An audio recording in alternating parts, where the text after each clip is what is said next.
My wife left me because I was poor. Then she invited me to her wedding. She didn't know what was coming.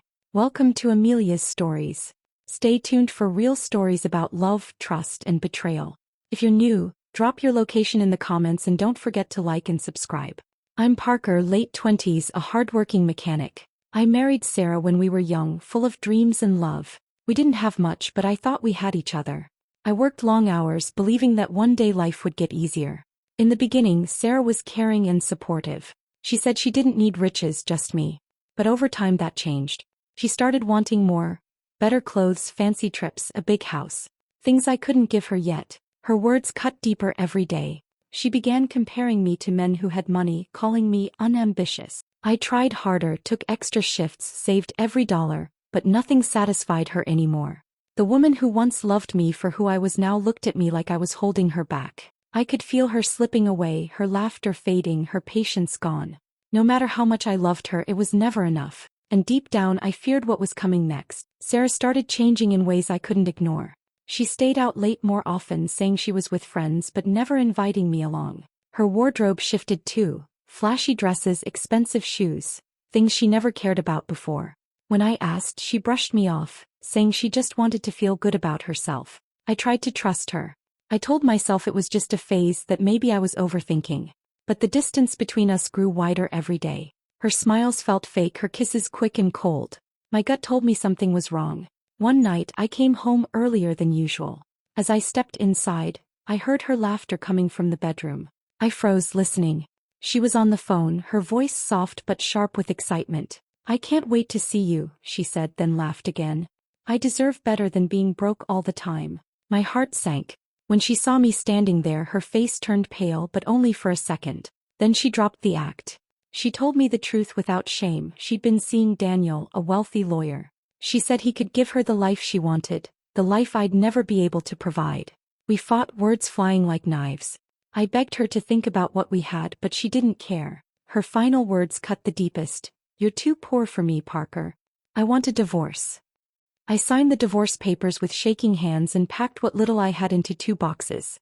My new home was a cramped, run-down apartment with peeling paint and a leaky faucet.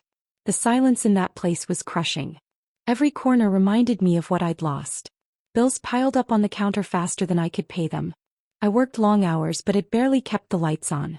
Most nights, I sat alone with a bottle, staring at the wall, asking myself where I went wrong. Was I really not enough? Did love mean nothing if you couldn't afford luxury? Jake, my closest friend, tried to pull me out of the darkness.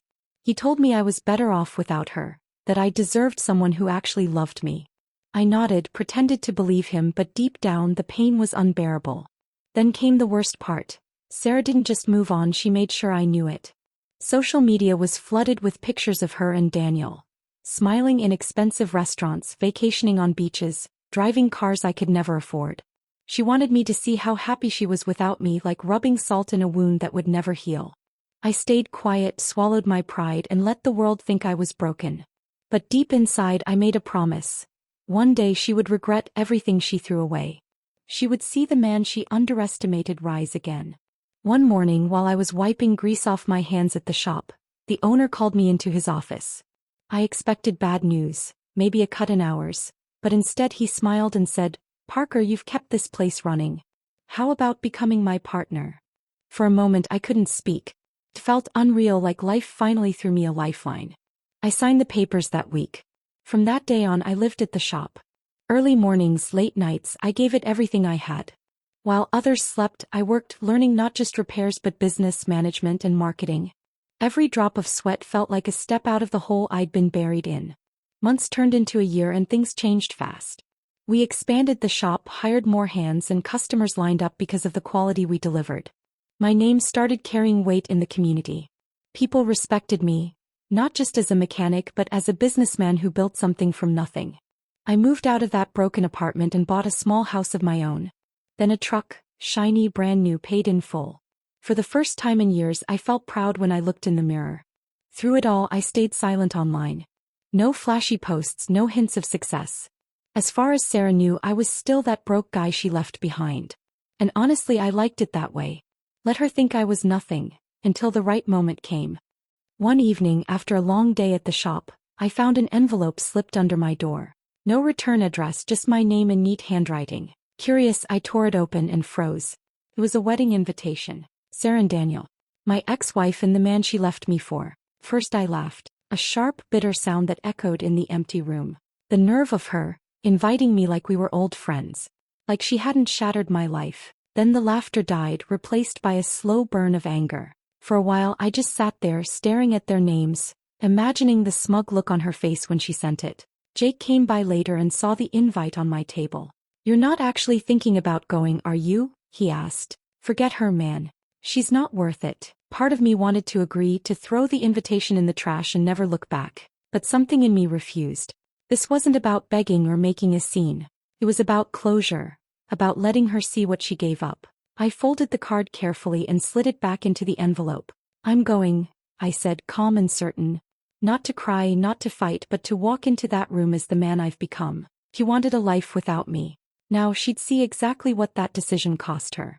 The day after I decided to go, I called a tailor. No off-the-rack suit this time. I wanted something sharp, something that spoke success without a single word. When I tried on the finished piece, it felt like armor. Deep navy, perfect fit paired with polished leather shoes that caught the light. Next came the grooming. Fresh haircut, trimmed beard, and a watch that gleamed on my wrist. For years I had looked like a man beaten down by life. Not anymore. Every detail mattered because this wasn't about showing off. It was about making a statement without saying a thing. Finally, I slid behind the wheel of my pride and joy. A brand new truck, spotless and roaring with quiet power. As I gripped the steering wheel, a calm confidence settled over me. This wasn't anger anymore. It wasn't about revenge in the way people think. It was about showing her what real strength looks like. Before leaving, I stood in front of the mirror and looked myself in the eye. Gone was the broke mechanic she pitied. In his place stood a man who rebuilt his life from the ground up. A slow smile spread across my face as I whispered, "You wanted me poor, Sarah. Let's see how you like me now." And with that, I grabbed the keys and walked out the door, ready to turn her perfect day into the reminder of a lifetime. The wedding day arrived, bright and loud with laughter spilling from the grand reception hall. Inside, Sarah stood like a picture-perfect bride, her smile wide but hollow. Daniel hovered beside her, smug in his tailored tux, shaking hands and soaking in the attention. Everything looked flawless until the doors opened. I walked in slowly, letting the moment breathe. My suit hugged every line perfectly, shoes gleaming, confidence radiating like a second skin. Conversations faltered. Heads turned. The room fell into a stunned hush before whispers rippled through the crowd. "Isn't that Sarah's ex-husband?" one voice hissed. "He looks incredible," another replied. Sarah heard it too. She turned mid-sentence and the color drained from her face. Her lips parted but no words came out. Her eyes traveled from the polished shoes to the crisp suit, then up to the calm smile on my face. For a second I saw something flicker there. Shock, maybe even regret. Daniel looked confused, glancing between us, but I didn't give him the satisfaction of a reaction. Instead, I offered a polite nod to the guests nearest me and moved through the room like I belonged there. No bitterness, no anger, just quiet confidence. I shook hands, greeted a few familiar faces, and every smile I gave only tightened the knot in Sarah's chest. She wanted me invisible, broken. Instead, I stood there, stronger than ever, turning her fairy tale day into a haunting reminder of what she threw away. As I mingled with the guests, I felt her eyes on me. Finally, Sarah marched over, her heels clicking like warning shots. She grabbed my arm and dragged me toward a quiet corner, her fake smile melting into fury. "What are you doing here?" she hissed. I raised an eyebrow, calm as ever. "You invited me, remember? I thought it'd be rude not to show up." Her jaw tightened. "You're trying to ruin my big day." A low chuckle escaped me. "Ruin it? No, Sarah. I didn't come here for that. I just wanted to wish you luck. But let's be honest. You already ruined everything when you chose money over love." For a moment, silence stretched between us. Her face flushed, and before she could speak, another voice cut in. "What's that supposed to mean?" Daniel's tone was sharp, his eyes narrowing as he stepped closer. Sarah stiffened, panic flickering across her perfect smile. "It's nothing, Daniel," she said quickly, but her voice trembled just enough to make him suspicious. I slipped my hands into my pockets, watching the cracks form. "Ask her," I said lightly, meeting his gaze. "She's good at explaining things, when it benefits her." The whispers spread like wildfire. I didn't need to hear every word to know what they were saying. That's Parker, her ex. Didn't she leave him because he was broke? Look at him now. Heads tilted, eyes darted, judgment hanging heavy in the air. Daniel's smile had vanished. His arm slipped from Sarah's waist as he turned on her. What's he talking about, Sarah? His voice wasn't loud, but it carried enough weight to silence the nearest conversations. Sarah forced a laugh, clutching his hand like a lifeline. He's just bitter, Daniel. You know how exes can be. But Daniel didn't look convinced. So it's true? You left him because of money? She stammered, her words tripping over each other as she tried to explain. No, I just wanted stability. You're twisting this, Parker's lying.